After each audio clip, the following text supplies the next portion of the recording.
people, and welcome to another groovy episode of History Tea with KP. You guys ready for today's piping hot tea? Well, let me tell you, I have a very interesting story. We're diving into the music industry. We're going way back to the Motown days, and we're going to talk about a very controversial situation. It's a very tragic situation, but we're going to get into it. You guys are going to learn a lot, and I just hope that you guys enjoy it. I thank you guys for tuning in for the previous episodes. I just plan to only get better, so thanks for tuning in. You guys ready? Let's go. Yes, I want to know what's going on right now, people. Oh, They probably don't understand, oh, what's the big deal, you know, but there is a crazy backstory to his life, his upbringing, and his eventual demise, and we're actually going to get into that today. It's very tragic, it's very sad, but I think that a lot of people would actually find this interesting, and it's just a crazy story to tell. So I do want to start by speaking about his childhood. Now, Marvin Gaye grew up with his pastor father, his mother, and two siblings, a brother and a sister. So there was 3 kids, and his father was super strict, okay? There was no talking back, or it would be an issue, and his father would always tell them, if you disrespect me, if you put your hands on me, I brought you into this world, I will take you out. And honestly, like, all black kids hear that. My mom has told me that. I mean, honestly, in the comments, let me know if your parents has told you that, but you don't actually believe them when they say that. You're just like, yeah, okay, you're gonna do what? You're gonna kill me, mom? Okay, yeah, you sound crazy. But anyway, long story short, his father would always say that, and it's just something that black parents say. I don't think that a lot of people thought that that would ever be the case. So anyway, his parents, or his father, was very strict. His mother, however, was a very quiet woman. She just did what her husband told her to, and she lived, you know, the average life of a housewife. But Marvin and his mother were extremely close. They had an amazing relationship, but Marvin and his father had a very terrible, toxic relationship, okay? They didn't get along, they didn't see eye to eye, and there was just a lot of commotion between the two of them because Marvin, he talked back. You know, his siblings, they just, you know what, I'm gonna do what I'm supposed to do, and I'm not gonna get in trouble, and I'm gonna stay out of trouble and just be a good kid. But Marvin, he was rebellious, you know, he was gonna say his, you know, speak his mind, and he often got in trouble because of it. So that led to a lot of friction between the relationship he had with his father and his mother as well, because, I mean, he was really close with his mother, but, you know, she didn't necessarily stop it. But he still loved his mother very much, and they had an amazing relationship, and his father was actually very jealous of the relationship that they had. And as he got older, you know, he thought the relationship would get better, but instead things just took a turn for the worse as years went by. So eventually Marvin was singing in churches, and people were just like, man, your voice is amazing. That would eventually lead him to Motown. So we're gonna actually get into that now, okay guys? So when Marvin Gaye first came into Motown, he actually did very well. He's very successful. Women found him super attractive, and because of that, he was able to sell those records. However, rumors started going around that Marvin Gaye was gay. And you know, back then in the 70s or late 60s, early 70s, you know, people did not want to be associated with being gay or lesbian or anything, and it's unfortunate, you know, people were hiding back then, but that was the case. He didn't want people to think that, but there's a deeper meaning behind it. So he actually, his name was spelled Marvin Gaye, G-A-Y, right? And in order to get people to stop saying that he was actually gay, he added an E to the end of his name, right? So he thought, okay, that solves the problem. I mean, it's the same name with the E, but he just thought that it made a difference. But it also connected to his childhood. Now, his sibling, his sister, actually would describe her father as a quote-unquote, not my words, hers, he cross-dressed. I know that's probably an offensive way to describe it, but it's true. And he didn't do it in the public, he did it at home. So his father was actually a pastor, and he was living his life one way, but when he would come home, he would change, he would put on heels and a dress, and he would walk around the house dressed as the gender that he felt comfortable, you know, identifying himself as. Now back then, of course, you could not, you know, go out in public. I mean, you could go out in public like that, but best believe people were gonna judge you. You're gonna get a lot of hate, and his career as a pastor probably would have been over. So I honestly believe that his father, he had some issues to where he was struggling with his identity. So he knew how he wanted to be, he knew the life he wanted to live, but he couldn't. So he just lived it at home, behind closed doors, and Marvin grew up seeing his father struggle with this identity. I don't want to say identity crisis, but obviously his dad was portraying himself to be one way in the public for obvious reasons, and then, you know, being another way behind closed doors. So long story short, that did affect Marvin greatly, and when people were starting to say that, oh, Marvin Gaye is gay, then he was like, oh my gosh, I can't have that. It you know, triggered something in his mind that reminded him of when he was a kid. And so he ended up adding the E to his name, and even though I'm sure that it didn't make that much of a difference, his last name still was the same name, just with the added letter, but you know, he felt it made him more comfortable. So during his time during Motown, he actually had a ton of hits. He did really great, but he began to struggle with a cocaine addiction, and it was a really terrible cocaine addiction. So much so that over the years he began to struggle with finances. So he was spending all his money on drugs. He was beginning to become paranoid, and at one point, you know, this man with all these hits, you would think he would have a ton of money, but he was living in his van in Hawaii, guys. Now think about that. Think of all the hits that you know about Marvin Gaye. You know What's Going On, let's see, Let's Get It On, Heard It Through the Grapevine. There's a ton of songs. This man was making money, he had tons of fans, he had, you know, plenty, right? But he did not know how to manage his money, and that was a huge problem for him. He would spend his money just as fast as he would get it. Apparently he bought a house in Jamaica, guys, and never went to Jamaica. Never went to Jamaica. Can you imagine having enough money to buy several homes? You buy one in Jamaica and you're just like, I bought this house, but I'm not gonna go. So yeah, guys, Marvin Gaye had a house in Jamaica. It's probably still there, and he just never actually went. So long story short, he had money, but he was blowing it, and blew it to the point of he was living in a van.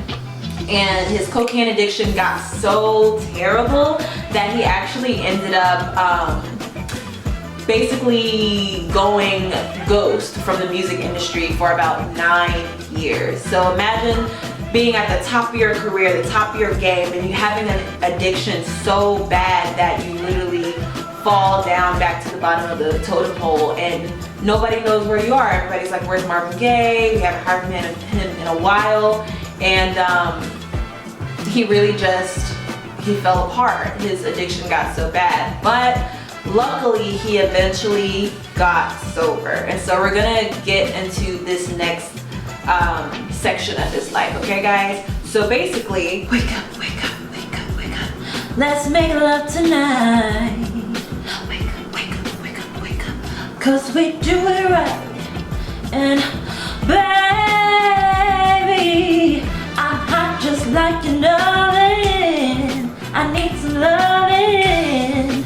And baby, I can't hold it much longer.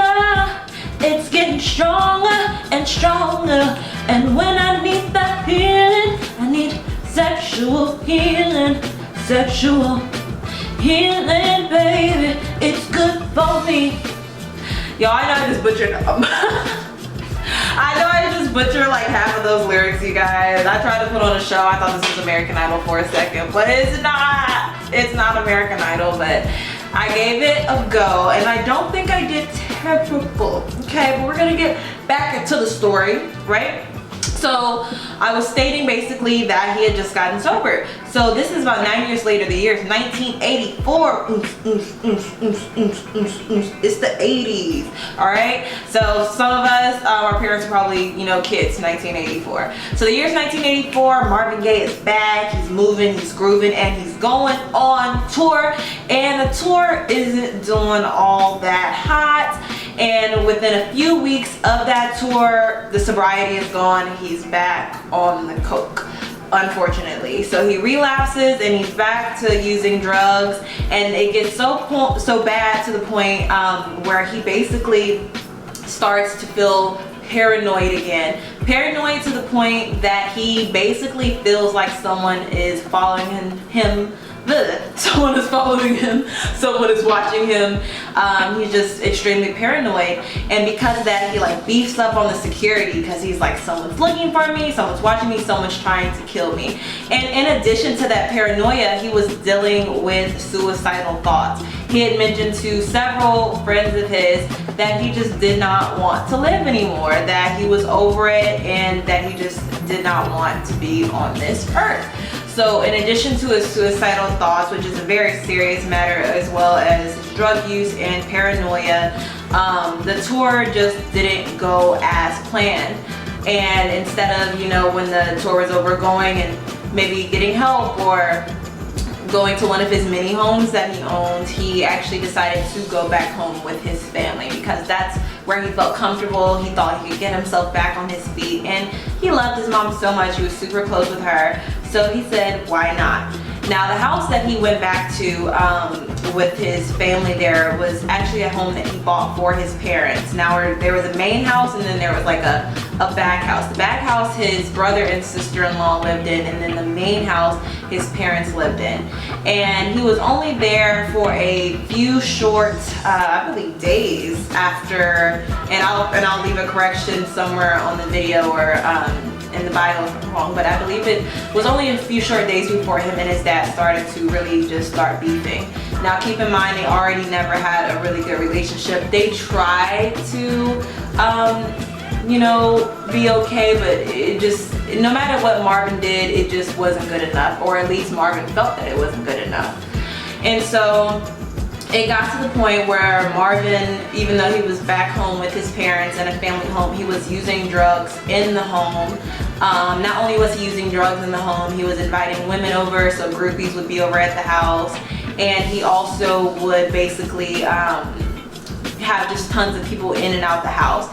His dad already doesn't like his son, which is terrible, but he already didn't care for his son. And so with this, in addition, it was starting to become a problem. And not only that, but he was around his mom so much, and Marvin's dad did not want to see them have that really close relationship. So it became a problem. You know, the dad was getting jealous that Marvin's mom and Marvin were spending a lot of time together. And in addition to his drug use, Marvin actually had given his father a gun because he wanted his dad to be able to watch out for him, because remember, he was paranoid. He thought that somebody was watching him or following him. So he had given his father a gun in order to protect them. So keep that in mind for further along in the story, okay guys? Set with Marvin's mother, and I forgot to mention to you guys, Marvin's father's name is also Marvin, I believe. I think. I'm gonna fact check that, I'm gonna put it in there, but you know, I don't want to tell you guys the wrong information, but I'm pretty sure he was Marvin Sr. and Marvin Gaye was Marvin Jr. So one day his father, who as I mentioned before was a minister in the Pentecostal church, had gotten upset with his mother because he believed she had misplaced a insurance document, and he was looking for the insurance document. He couldn't find it. He got upset with his wife. He was yelling at his wife about it, and him and Marvin started to bicker because Marvin was like, you know, he didn't want his mother to be talked to in that manner. So Marvin spoke up for his mother, and his father eventually, after some bickering, backed off and went to bed for the night, and everything was good. However, that next morning, things continued to go on. His father was still yelling at his mother, speaking to her a certain way that Marvin did not like, and Marvin basically went off. He went off on his dad. He was like, don't talk to her that way, speak to her correctly, you know, things like that, and it started a huge argument. In that argument, Marvin actually got into a physical altercation with his dad. During this argument, he pushed his dad down next to the stairs, and his dad actually fell over. And once his dad fell, Marvin did not stop there. He actually began to kick his father while he was on the ground. Okay, so you may think that's it, and it's not. It gets crazier, it gets deeper, it gets much more serious. So eventually his father gets up off the ground and just silently goes into the room. Marvin goes back into another room with his mother, and they're just sitting there and they're talking. And a few minutes later, Marvin's father walks into the room where his mother is and where Marvin Jr. is. And without saying any words at all, without saying a thing, he just walks in, points the gun, and shoots Marvin right through the chest. And said absolutely nothing. I guess he didn't think that one shot was enough, so because Marvin didn't really react to it, so then he shot him again. And in that second time, Marvin said, oh, like he realized that he had been shot, and that's when he started to slump to the ground. Marvin's mother started screaming, crying. She runs out of the house, or actually no, she was there for a while, and the sister-in-law of Marvin Gaye was in the back house, or I guess you could call it apartment that they had that was right behind the main house. She said to her husband, I think I heard a gunshot, which is Marvin's brother, and Marvin's brother replied, oh no, it probably wasn't. It probably wasn't. So I believe actually the mother eventually ended up running to that back house some minutes later after some time had gone by, and just saying that Marvin was shot. And so the brother runs into the house to find Marvin Gaye laying on the floor, shot, bleeding to death. And he was just a little, apprehensive about going in the house because he knew that his dad still had the gun, but he didn't know where the gun was. Eventually his wife, Marvin Gaye's sister-in-law, went and called the police, and the only thing is that the paramedics, they didn't want to go into the house if Marvin's dad still had the gun. So it took her, the sister-in-law, a while to even find the gun in the first place. Eventually she found that Marvin Gaye's father was sitting on the bed, and underneath the pillow was the gun. She grabbed the gun, and Marvin Gaye's father just sat there. He didn't fight, he didn't do anything, he just sat there. He knew what he had done. She got the gun and she ran downstairs and she took it out, and paramedics came in. But at that point, he had been there for 20 minutes before paramedics had even came in to do anything. And the bullet, one of them went through his heart, and it also just did a lot of internal damage, hit a lung and some other parts of him as well. And so on the way to the hospital, Marvin Gaye actually passed away. So in 1984, a day before his 41st birthday, I believe it was 41st, he passed away from a gunshot wound from his father. And you can see how this stems back all the way to his childhood, where he felt that his father hated him, where he received countless beatings because he didn't fit into the mold, or he didn't listen the way that his father wanted him to. And so such a serious outcome came of that. It was a long journey. And apparently there is a conspiracy theory that Marvin knew that his father was going to shoot him, because as I mentioned in the beginning of this video, his father used to always say, if you disrespect me, if you put hands on me, I brought you to this world, I would take it out. And I believe Marvin, one of his co-writers, said, your father would do it. He would do it. And Marvin Gaye knew that his father would do it. And people knew that he was suicidal, so they believed, you know, that was his way out. And if you actually read Marvin Gaye's brother's book, he mentions that some of his last words was like, this is what I wanted. This is what I wanted. You know, I guess it maybe wasn't how he wanted it to happen, but apparently he didn't want to live anymore. And so many people, many conspiracies or conspiracy theories are that he pushed his father because he didn't want to do it himself, so he let his father end this life for him. So it's tragic. It's a very, very sad matter, and his music will forever be with us, you guys. And if you're watching this, like, if you haven't even heard of Marvin Gaye, which you guys probably think I'm crazy for saying that, but you'd be surprised the amount of people in my generation who have no clue who certain people are. Like, I'll be talking about certain musicians, actors, sports people or whatever, athletes, and my friends will be like, who? Who is that? Who? So yeah, if you guys haven't heard of Marvin Gaye, or if you just, you know the name but you don't know about him, go listen to his music, guys. Also, there's a really good few documentaries that you can watch that are on YouTube that talk about his life. But just watch him on Soul Train, watch some of his performances. He was amazing. He was a talent, and he just struggled with addiction. And if you guys know anyone who struggles with addiction, please try to get them help, because it can become a huge problem, guys. So I want to say thank you guys for watching. I know this was a lot more serious. There wasn't a lot to laugh at, but I think it's interesting. I don't think a lot of people know the details about his father, about you know, the resentment Marvin had for his father for cross-dressing. I don't know if that's the right way to say it, but that's how his siblings referred to his father, as he, you know, that he cross-dressed. So he had a lot of resentment towards his father. And not only that, but his father was just it seems to be a very mean man, and they just had a terrible relationship, and he ended up ultimately killing his son that was named after him.